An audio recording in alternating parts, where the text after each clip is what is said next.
Hello, everybody, and welcome to Podland, episode 6.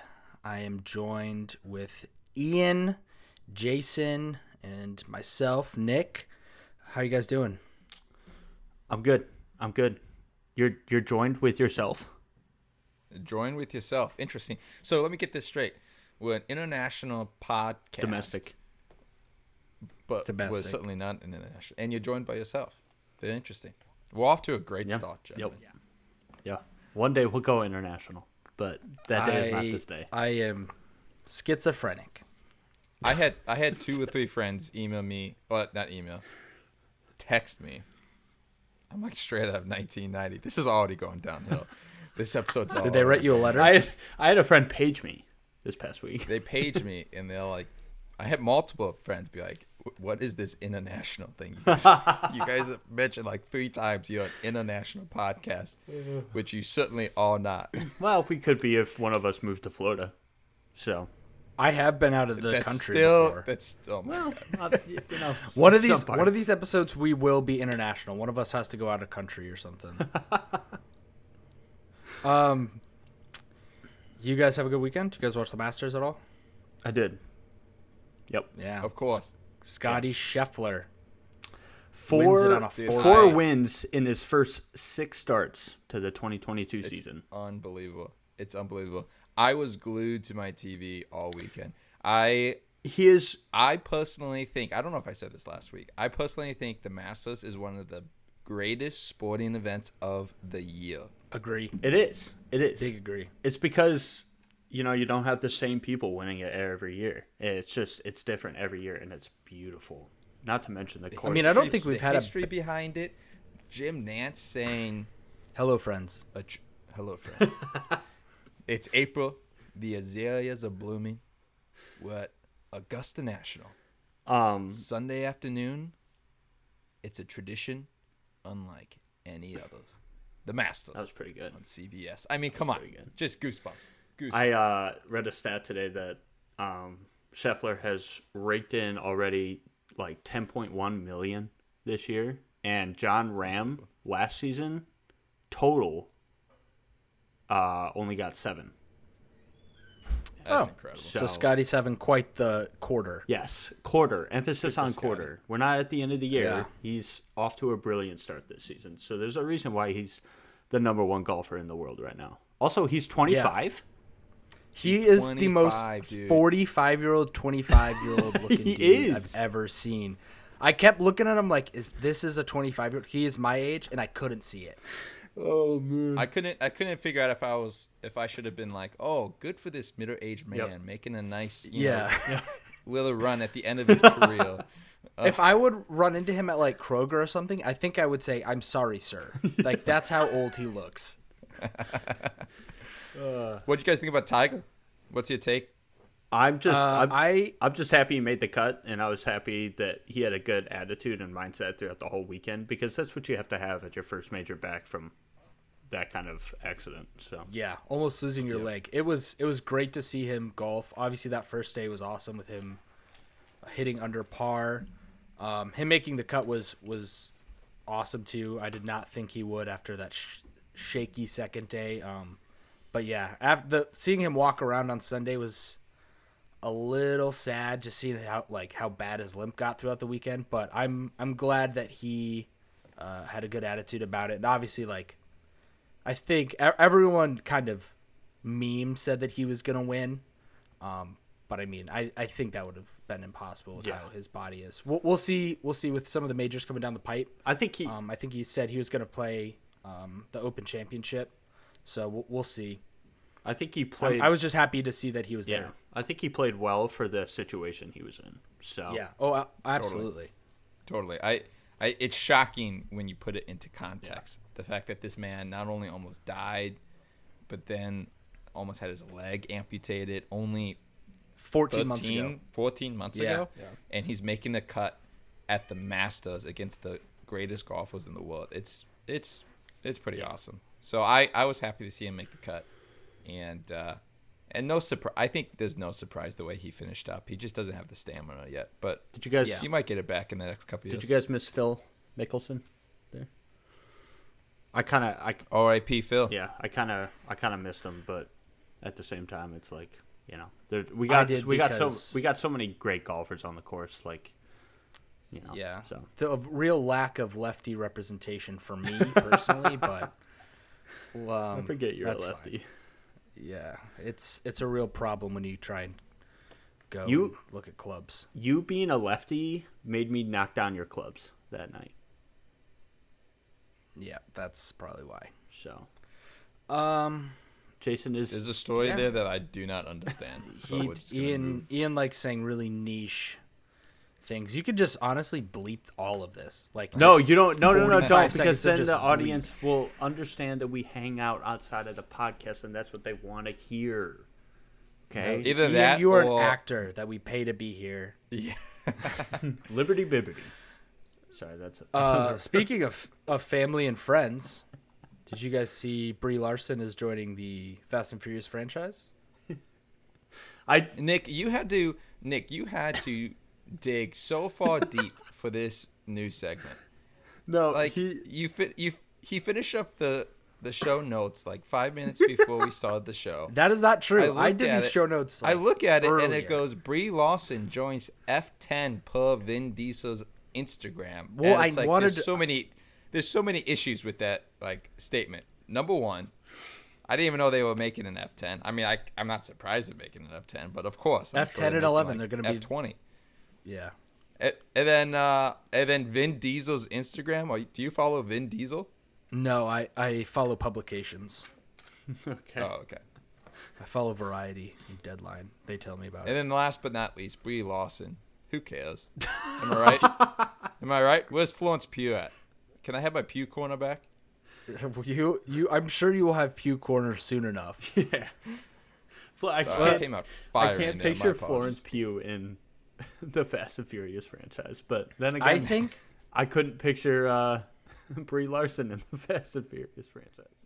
The only way she can get me to go see Captain Marvel 2 in theaters and not stream it on Disney Plus 6 months after is if it's connected to the Fast franchise, like eventually.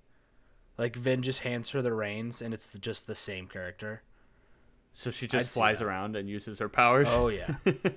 But at the end, she gets a super cool car. Tyrese tries to hit her with like a Mustang or something. I don't know. Really dumb. This segment sucks. All I care about is Vin Diesel and The Rock still haven't mended their relationship, so the Rock won't be in F10, and I'm sad. So. No. Yeah, speaking of Vin Diesel's Instagram, his like pleas to him, you can go back and look these up. He like pleaded to The Rock like 3 times, like very publicly, like, hey, my children love you. Please come back and join our $1 million franchise. And then The Rock was just straight up, no, I'm not coming back. I'm doing it. I mean, these movies are so dumb and off the reservation now that like they can do whatever they want. I don't care. Yeah. Like Jason Momoa, I think, is like the villain in the new ones. Are you for real? Yeah, not joking. He's signed on to be the villain. So I'm looking at the list. I'm trying to remember like which ones I've even watched because I've seen a lot of them. I don't think I've seen all of them. Did you see the last one? The one that came out last summer? I did not see the last one, and I also did not see The Fate of the Furious. But the last one I think I watched was Furious 7, which actually... The Paul Walker one? Yeah, I thought that one was really good. I like that one. That one was the one that James Wan directed. Yeah.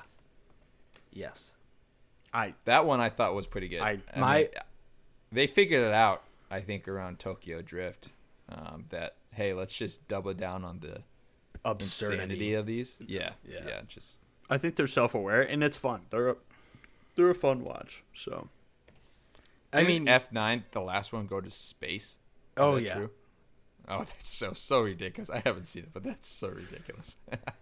Can I drop a quote on you guys really quick? I did not put this in the notes. I just wanna. I'm looking up the quote for you right now. I just want to get your. If it has the word family in it, Jason, you can just bleep this out. I purposely didn't get this. I think I might have shown Ian, but I just want to read this to you. This comes from Colin Trevorrow, director of the upcoming Jurassic Park Dominion movie. All right, you guys following me? He said in an interview with Empire Magazine that the newest dinosaur, which is called the Gigantosaurus, It is not actually okay, called hold on. The Gigantos... No, wait, Ian. The Gigantosaurus, and we swear we are not making this quote up, it's going to be like the Joker. You guys in for that? Okay, Joker first of all, I dinosaur? just want to say, Jason, before you start just yelling at Dominion for no apparent reason because you are a Jurassic World hater, but I just want to say that Gigantosaurus is an actual dinosaur, and you can look it up. Okay, so Gigantosaurus is real. Yes. When I first heard it many years ago, when I was a young lad, I didn't believe it either. I was like, they just What made about this up. the Joker T-Rex? The Joke Rex? Is he saying the movie's going to be like the Joker? No, he's saying that the new dinosaur, the new big bad dinosaur, is going to be, and I quote, like the Joker. We live in a society. So, you guys excited for Dominion or what? Oh yeah, are you kidding me? That scene Like, where the that's that scene where the dinosaurs are pulling a James Bond and they're running on the rooftops in Italy. That's the best thing ever. oh my gosh. The joke. You're going to be watching the Jurassic World movie, and the dinosaur is going to look at Bryce Dallas Howard and be like, "Do I look like a dinosaur with a plan?" And then the dinosaur is gonna pull out a gun and shoot Robert De Niro in the head. Do we think that these dinosaurs are going to talk in No. these movies? Like the last one. This is the last one allegedly.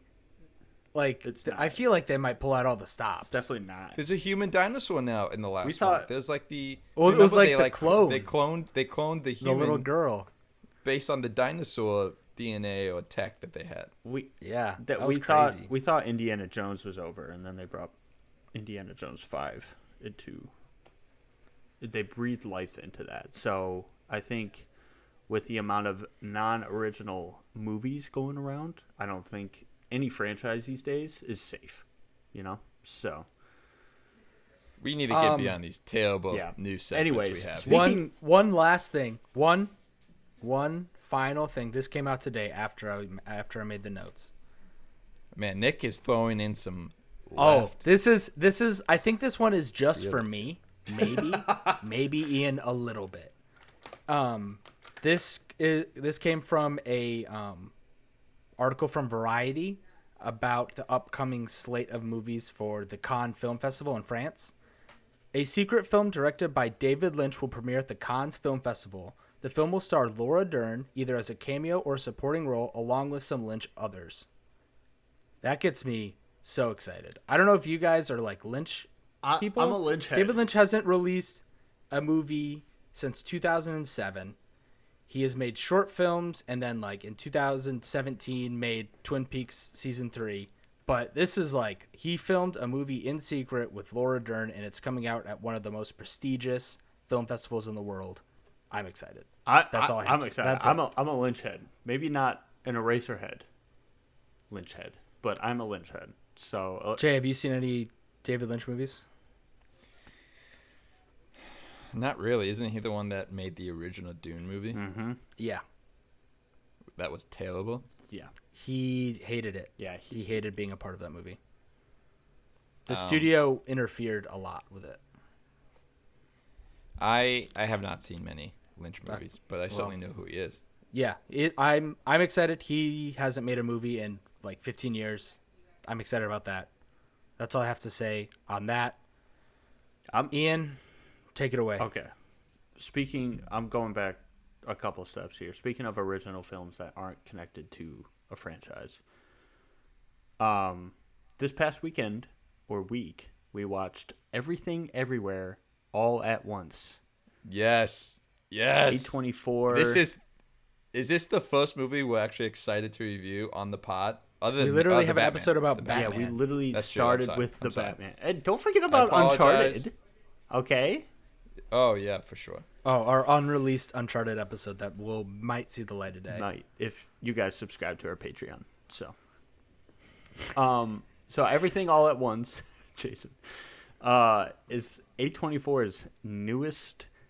I want to say what a sci-fi comedy action. You know, It has a blend of everything. Yeah, it's What do you even categorize it as? Pick any genre and you can label it it's under that. miscellaneous genre. Directed by Daniel Scheinhardt and Daniel Kwan. So the two Dans, better known as I think they call themselves Daniels. better known as the better D&D for you Game of Thrones heads. Oh yeah. Oh, come on now. Great. Yep. That's Come on reference. now. Get it. Let's go. So this film is about an aging Chinese immigrant is swept up in an insane adventure where she alone can save the world by exploring other universes connecting with the lives she could have led. Unfortunately, this sweeps her up into an even bigger adventure when she finds herself lost in the infinite worlds of the multiverse. And yes, that last word in that synopsis is multiverse, and this is not connected to the MCU. So let's give a little round of applause to original films, everybody. Original films. But I did see before you get into your review, I did see that the producers on the movie were Anthony and Joe Russo of many Avenger film fame. So I wonder if they were like consultants at all. You know what? I had no idea until the credits rolled. They probably just like approached Daniels and were like, "Hey, can we throw Benedict Cumberbatch in here anywhere?" No, absolutely not. No. So I loved it.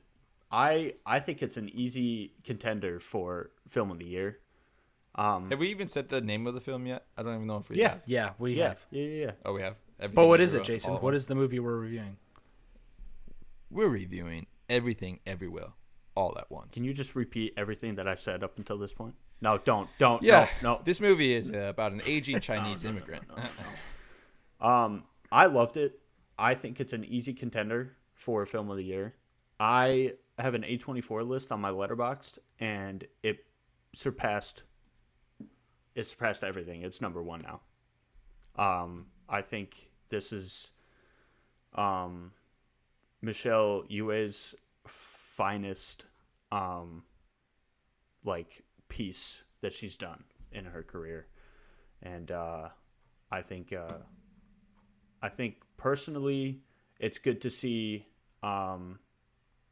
Kei Kwan in another film other than being Indiana Jones's sidekick in The Temple of Doom, which Nick turned to me. He was like, "Ian, this is Short Round from Indiana Jones." I'm like, "Yeah, I know," and he still sounds like I had Short no Round. idea. Yeah, which is insane. But what are your guys' thoughts on this? I loved it. So, I mean, that's coming from a pretty optimistic standpoint. Jason, I know you're the pessimistic one of the group, so let us know your thoughts. I don't even know how I've gotten that title because I feel like before we started the podcast, the last year, Nick has been the one who's been really hard on I a lot of these definitely, movies that we watch. like our Morbius review last week. I definitely saw red. And that wasn't the blood from that movie, because there was no or blood. lack thereof. Right. Okay, so this movie, first of all, came out of nowhere. I knew that Michelle Yeoh was in an A24 movie. I had heard a couple of like the movie YouTube channels I watch mention it a few times, but I didn't really look into it. I don't even think I watched the trailer for it. It just kind of came. It kind of was out of nowhere.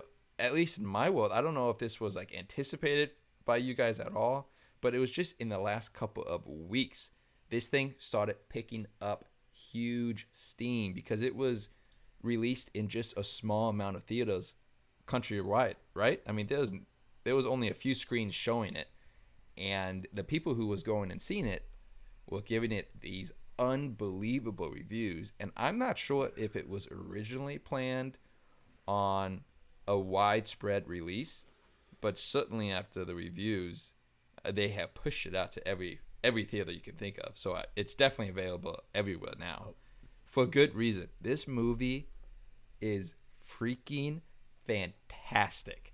What a bonkers movie, and what a gigantic win for, to your point, Ian, original cinema. I mean, in the world of remakes of superhero movies, comic book movies, franchises, we were just talking about MCU, DC, the stupid Fast and the Furious movies. I mean, in the midst of all of that, it's awesome when a movie like this comes out and grabs such a huge hold on pop culture. I mean, all my friends are talking about this movie. I would assume a bunch of your friends are talking about this movie. My friends this are idiots. is big time right now in pop culture, and that is a giant win. I'm not even talking about the movie right now. I'm just talking about the kind of state of the film industry and what this is going to do for it. I mean, leave it to A24. I mean, they've just been solid on these. I mean, you can bash Lamb and a lot of their more recent. What are you making that face for, Nick? Who's bashing Lamb?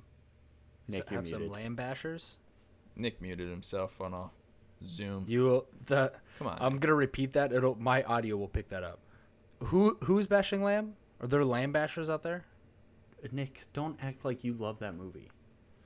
Let's just keep it at this. A24 pumps out great originals all the time, and I'm very thankful for them. This is biasness aside, but this is by far, I think, their best work. And I mean, just credit to the directors. I mean, they did such a great job. So, Jason, those were some good thoughts. I mean, I didn't even talk about the movie, right? Yet, but Nick, why don't Nick, you go ahead, jump off? Yeah, this was the most original, creative, fun movie experience I've had in a theater in a while, like several years. Thinking back, like a movie that got me this floored coming out of a theater, maybe Blade Runner 2049 in 2017.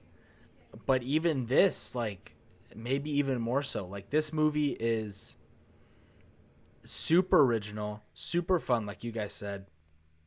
It blends together so many genres with the multiverse that it opens up within the movie.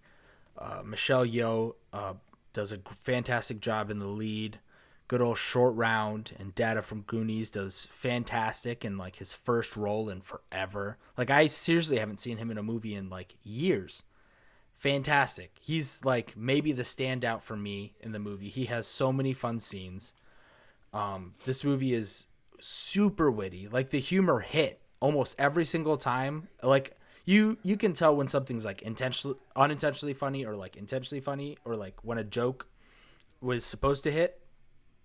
The jokes just hit over and over and over again, as well as like the dark and emotional family stuff that it also balances, and like the fun, like levity of it all. Like, I don't know. It was it's got unbelievable.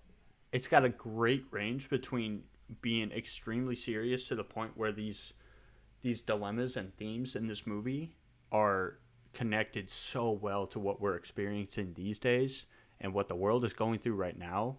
And then it's throwing in little subtle comedic relief that is just, it's not overdone, and it's not done poorly, and it's just what we needed. Yeah, to your point, Jay, this movie was on my radar a bit just because I follow A24 and like indie movies super well. But it, like you said, it really didn't pick up steam until it started debuting. I think it debuted at South by Southwest at the beginning of March, and then it started to open up in limited theaters, and like the reviews were unbelievable. Yeah, I was blown away because I keep up with that top 250 narrative lists on Letterboxd, and I mean, this has been sitting at number 1 for a couple weeks now, I think. And for anybody who's on Letterboxd, that's hard to do considering the amount of people that love the movie Parasite. So I think,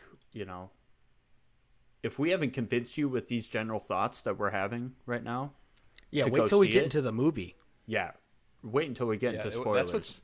That's what's so great is we're talking big picture right now. We're talking broadly about the movie, and we haven't even dug into it.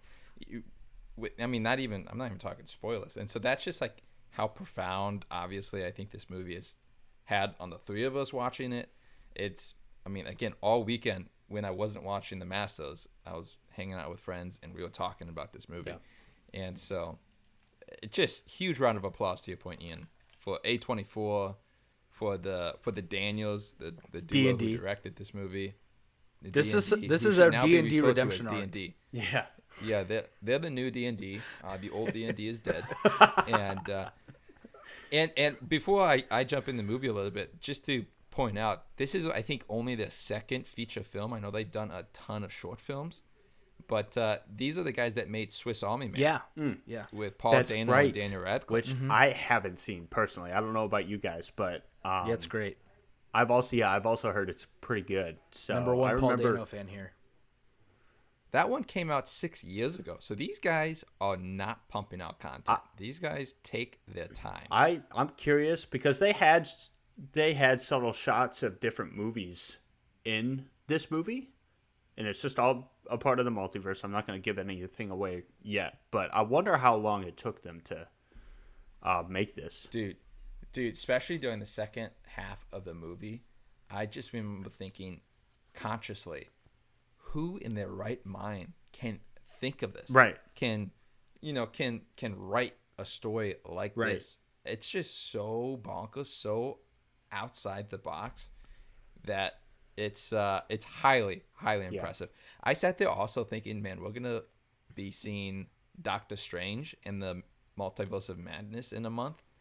That movie is not going to be able to touch this movie in its creativity and its just originality, pure wackiness, originality. There's just no way. And we keep throwing this original word around, but it's true, and it needs to be emphasized because in this world of different universes and everything's got to be connected, and spin-offs of this and this character from this franchise, it's good to get some content that is fresh and new from actors that we love in many different films across a couple decades. And I don't know, I'm happy. Just thinking about this film just makes me happy, and it's just amazing. So should we get into spoilers, guys? Yeah, let's just dive into spoiler talk. So I don't even know where to start. I can't believe they killed Iron Man. Yeah. Yeah, that one landed pretty flat. Well, let's just well, there's my one MCU joke. let's just move right on over that one. I was like, was Robert Downey Jr. in this movie? I just completely missed it. He might have been hidden somewhere in there. Who knows? Okay, let me start by saying this too. Getting a little bit more granular here. I also had no idea Jamie Lee Curtis was in this movie. I knew that Michelle Yeoh was in the movie, and I was excited about that, and that's all I knew. And then Jamie Lee Curtis shows up, which I thought was hysterical, and her opening scene I thought was fantastic, and I was like, oh, this is like a great cameo. Yep. It ain't no cameo. No. She is in it, and is fantastic. I think my favorite scene was, and this is just another example of just a subtle comedy in this film, is when they were fighting, she fell down the stairs, and her head was just through the wall. Her character stayed. she's just her character just stayed like that for a solid 5 minutes, and they run past her with her head still on the wall, just like napping or unconscious. And no, she was. Oh man, she's always been like a standout, a highlight in any of her films, but this is awesome. Like, she plays. I mean, I'm coming out of this movie thinking Michelle Yeoh, I mean, for real, could get an Oscar nom for leading actress. Jamie Lee Curtis, for real, could get a nom for best supporting actress. D&D could get a nom for directing, for writing original the screenplay. screenplay. I mean, yeah. I'm coming out of this movie thinking, man, there's just not a lot of cons. I wrote my review on Letterboxd, and it was super short and super broad because I couldn't quite figure out what to say about it yet. I was still processing it, and so I just was like, oh, this is a bonkers movie, and like I'm like, I need to add like one sort of critique that I possibly can. And I watched this movie at 10:30 p.m. and it's a longer movie, so I finished at 1 a.m. And so I was like, well, maybe it's a little long by like 10 or 15 minutes. And I think after processing, I'm not even sure that that is a fair critique. I mean, I didn't feel disengaged throughout the movie, and it was just kind of late for me. I come out of this movie thinking, what was a missed beat here? It is so good on so many levels. I will take an extra runtime for original content. So, and by no means, in my opinion, did the long runtime, like, it's Achilles heel. Like, it's still great throughout, and it doesn't in my opinion, the pacing is really, really solid throughout. I think, it by no means is it complicated in any way. We say multiverse, and it says multiverse in the synopsis, but it's not complicated. It doesn't need to hold your hand like the MCU films do, where they, flash back to a different movie to catch you up on what's going on. So yeah, the way that they tell the story and the way that the plot unfolds, it's very easy to be along for the ride and to understand what's happening. And there's no plot holes. Like, for something so complex, like, hey, there's this multiverse. There's, thousands, if not millions, of alternate realities, of alternate universes. That kind of thing usually falls flat. It's really hard for anything time travel related, multiple universe related, all these kind of huge concepts. Movies, screenplays, really hard to write a 2-hour movie that encapsulates those ideas and do it well. I'm not even sure Endgame does it really well. I mean, you can really pinpoint some holes in there, but this movie, it was fantastic. Yeah, it was great. And I keep saying these blanket cliche words, but I don't know how else to describe it. I mean, it is along with everything I just said. It's deeply moving too. This thing is packed with commentary on, the 21st century life, and I think specifically for younger people, how they view their life. I mean, it's this talking about depression. Yep. It's talking about outlook on life in general. How we go about in the midst of feeling empty. It's just, they're very real world themes going on. Extremely in the midst of universes with hot dog fingers. Oh my gosh, it's the just hot dog fingers were so funny. There's these hysterical moments that is, I mean, my whole theater was dying laughing, and in the midst of that, there's these deeply moving and deep. That's another thing is, I recommend. I don't know where you'd be able to watch this in a month or so, but I recommend going to see it in a theater, because more than likely you'll get a theater that's, paying attention to this movie, because A, it's great to look at, but B, it's hilarious to the point where the audience is going to react. And when you have a fun audience, it makes the going experience that much better.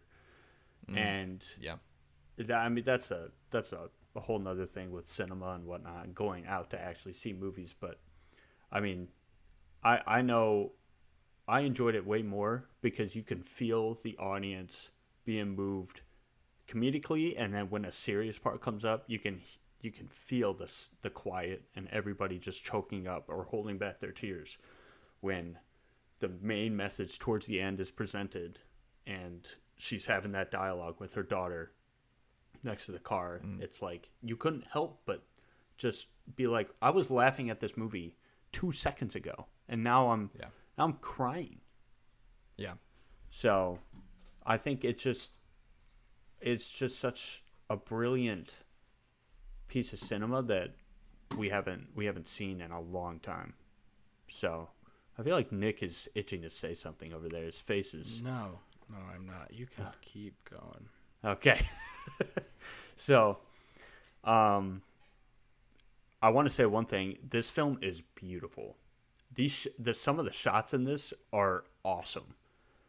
and the colors that they used on the different outfits, and how they transported between the different universes, and just the dialogue within itself was hilarious and so well executed between all the main characters. Michelle was brilliant, and I think her performance just stood out to me.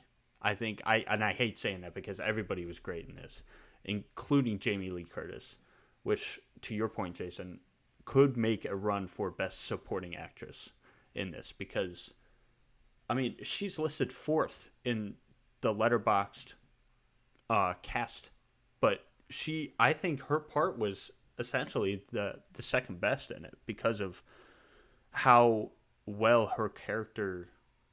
It's hard to say character development in this, but how well her character moved throughout the film. So I don't know. I'm going on a rant right now. Does anybody else want to add anything? I thought the editing was super cool too. It was super, like you said, it kept the pacing engaged, but there was also like some montagey stuff that kind of reminded me of Terrence Malick's The Tree of Life a little bit. I thought that was super cool. I don't know if that was intentional or not, but that was something I caught.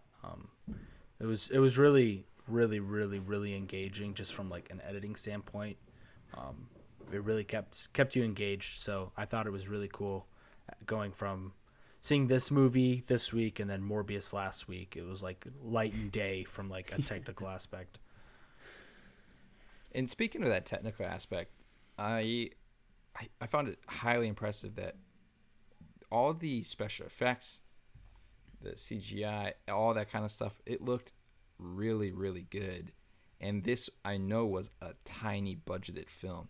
And I watched even a short little interview with D&D, and they were talking about how a lot of these shots that they got, I mean, you wouldn't believe how they got it. That one scene when Michelle Yeoh was like falling through different universes, and there's all these different universes, flipping through in the background. That was one of the directors just walking through like New York City with literally like a GoPro and just like walking around, and that's the footage that they used. Oh, that's cool. Like, that's awesome. It's crazy how they were able to use the small budget they had and turn it into what we see now. And Nick, you bringing up Morbius is a great example of a movie with a giant budget. I actually want to look that up. I want to see the difference. If someone wants to look that up, of the budgets between this movie and Morbius. You watch Morbius? I got you. And it is a CGI slugfest. And sure, like some of the CGI is fine. Like I think Morbius himself looks fine, but for the most part, it seems very plasticky and pretty cheap. So and, Morbius is between 75 and 83 million. Dang. And how much was Everything Everywhere All Nick, at Once? do you have that? No, I looked up Morbius. I bet Everything Everywhere All at Once is like 15, 20 million. Let's look at that.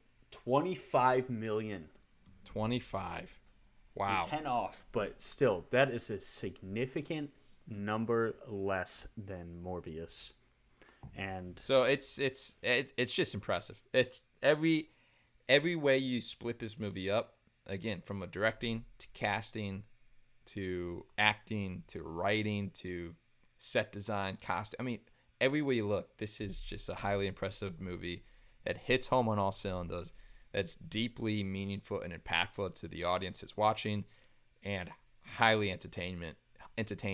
That's incredibly funny. I mean, you can just go on and on. It's going to be hard to beat this for top film of the year. I think you're right in that aspect, and I think the only reason in my top 10 list I have the Batman over it is because you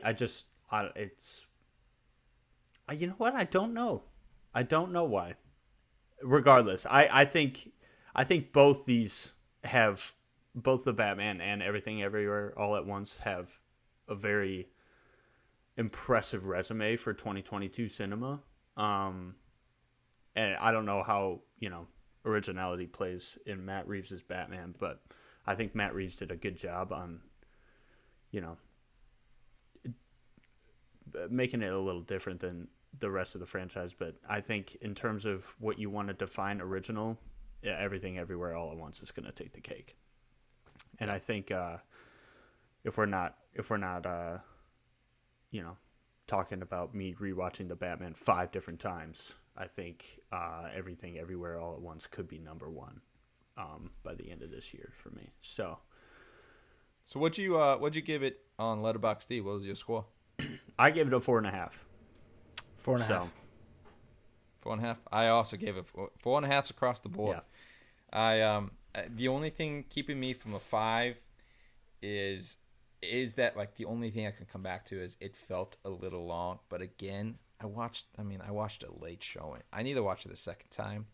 It was really close to being only my second perfect 5-star on Letterboxd. Did you guys also notice when you are on Letterboxd, the review button is a googly eye? Yes, So I good. laughed, That's so and I that's where I love Letterboxd, is that they do little stuff like that. That's just awesome. Well, obviously, I don't know if we've ever talked about this, but we keep pushing Letterboxd. We have no sponsorship, obviously. We have 12 people who listen to our podcast, but we obviously love Letterboxd. If you don't have one and you're listening to this podcast, you obviously like film enough to where you should be on Letterboxd. It's a no-brainer. Plug it to every one of my friends that I can, because it's currently my favorite app ever, and although it could be tweaked just a little bit, I think it's really well done. And yeah, the social aspect of it could have some improvement, but it's overall great. I think in terms of just being able to log a movie and give it a 5-star review out of 5, I think it's cool. So, any last final thoughts on go see this movie? Everything Everywhere All at Once? Go see this movie if you haven't, and if you have, go see it again, because I know you're itching to, and this is your final itch, is that we're saying go see it again, because I'm pretty sure all three of us are going to. Ian's itching people? Nope. Ian, if you're offering, I'm not gonna. Okay. I think I'm gonna see it again tomorrow. Jason was disappointed in hearing that I have a girlfriend. So. You have a girlfriend. Not disappointed, just mad. Okay, Nick, what are you talking about tomorrow, man? I think I'm going to see it tomorrow. I would not be surprised if I move it up from 4.5 to 5, like you said, but I think another viewing could iron it out. The Letterboxd sheriff will be on top of that. It's just really hard to put a movie at a 5 after just one viewing. Yeah, it is. I don't want the hype to influence me, and so that's why I actually put it at 4 the night I reviewed it, and then the morning after, I was like, "This is not a 4. This is at least a 4.5." So, I checked. Well, let's. I checked your 5-star, and I saw that you only had 1, which is impressive. Sonic the Hedgehog. It is Sonic the Hedgehog. That's Sonic the Hedgehog 2, actually. Whoa. Yeah, what's great is that this weekend was the release of Sonic the Hedgehog 2 and Ambulance, and I'm not going to watch either of those films. You're going to have to watch one. Yep, for the pod. Do you remember our for the pod? You're going to have to watch one for the end our April roundup. I'm going to consider it. We're going to see Sonic 2, aren't we? We will fly out to California and force you to watch it. So. No, we won't. But let's do some cleanup and then get out of here. Make it a little bit of a short episode. Nick, what have you been watching, reading, playing this past week? Got the new Lego Star Wars. Played it a bit. Did you really? Yeah, played it a bit with Ian over the weekend. We beat the Phantom You both Menace. have it. No, we hang out outside of the podcast. He came over, made some mules, played some Lego Star Wars as adults do. Yeah, it's really fun. I had no idea until I started playing it. Like, I knew that they revamped everything. It was like kind of more open worldy. You could planet hop a bit. I had no idea that they completely overhauled the level designs of like the actual like campaign you can do throughout the movies. It's completely overhauled. The combat's sweet now. It's really cool. I am excited to dig into it a little more. I love the original. Oh yeah, the original is a classic. Yeah, I grew up with those. I've been rewatching season 5 of Better Call Saul. They just dropped it on Netflix, so refreshing a bit before season 6 comes out in a week. And then I think we got Ozark at the end of the month. We have some cool TV coming down the pipe. We do. Yes, Moon Knight. You guys liked episode 2? I think you guys liked it more than I did. I thought it was a little rehashy of episode 1, but that's fine. I don't want to touch on it too much, but yeah, it was fine. Ian, what have you been doing? I've been just doing a lot of things, man, this past week. So insightful. And me, I've been watching. I rewatched The Incredibles, which are always great. I love. Are you on like a Pixar kick I right am now? a little bit. The last couple actually. episodes, you've been mentioning Pixar movies. What did I watch? Encanto and then The Incredibles. Yeah. I watched the 1989 Batman, which I thought it was going to be. He had never seen it. Yeah, I had never seen the 89, or I still have yet to finish Batman Returns. I was expecting Michael Keaton to be a little better, but I just was not a fan of his Batman. I did like Jack Nicholson as the Joker. I thought I'm honestly not a big fan of any of the Batmans before Chris Nolan. I think my hot take of those stretch of movies, the 2 Burton and the 2 Schumacher ones, is Val Kilmer's the best Bruce Wayne / Batman out of the 3. That between Michael Keaton, George Clooney, Val Kilmer. I thought you were about to say all time. No. out of that early stretch of like live action, I think he's That's my funny favorite. because he's usually regarded as, well, maybe I'd say George Clooney's kind of regarded as the worst. George I don't Clooney know. Easily. I mean, Michael Keaton's definitely regarded as the best of that trio. That's why I said it's my hot take. I think I'll make the ultimate decision when I reach Val Kilmer and George Clooney. So, you're gonna hate the George Clooney one. Batman and Robin is. I will say that I watched for the first time yesterday Dazed and Confused. Matt McConaughey and Ben Affleck's debut in acting, and that was enjoyable. I liked it. I know, Nick, you're not a big fan of it. I know that. It was not funny to me. Yeah, that's fine. I went into it with this is kind of like a Breakfast Club mentality, except it's not. So, I enjoyed it. But yeah, I'm excited for Moon Knight on Wednesday. I'm all caught up on Halo for Thursday. So does he keep taking his helmet off? Yeah, he's actually got all of his clothes off in the 3rd episode. Yo, fantastic! At one point. So we get let's go. We get a little cheeky Master Chief in the 3rd episode. So, all right, I'm going to turn that on right now. I actually yesterday subscribed to Paramount Plus, so I am prepped and ready to go to watch Halo. Okay, there you go. So I haven't started it yet. But 1883 and the Mayor of Kingstown, both are awesome Paramount Plus originals. Okay. Jason, what about you? What have you been watching? I shared with you guys my guilty pleasure TV show I was watching last week, didn't I? Yeah, Bridgerton. I'm not going to confirm nor deny that, but I will say I finished it. Was it hot and steamy? And was it steamy and hot? Look, I don't know if anyone listening to this podcast is going to care what I think about said TV show that I will not confirm nor deny that I watched, but it was pretty good. Pretty good. Not as steamy as season 1, which as a Christian man, I'm very thankful for. Your name is not Christian. It's Jason. And it's not as good as season 1. Season 1's better. Yeah. But anyways, the main guy left. I'm not going to talk. The Duke is not in the show, which is really confusing. Apparently, he's not in the books after the first book either, but his wife shows up in the show in the second season. Can you confirm or deny that you've read the books? Cannot confirm nor deny. Now, moving on. Outside of that, obviously keeping up with the Lakers show, Magic Johnson Winning Time on HBO. I'll let you finish. Very good. No, that's very, very good. I have been watching, obviously, Moon Knight. Episode 2, not much to talk about, but I think it ruled. Pretty good. I enjoyed it. I enjoyed it a lot more than what Nick said about it. I really enjoyed it. I I'm really excited about the show. The first episode I thought was fantastic. Nick, episode 2 just felt like it was kind of building up for the rest of the season. I think more of the story developed in episode 2, and Nick denies that. So yeah, for sure.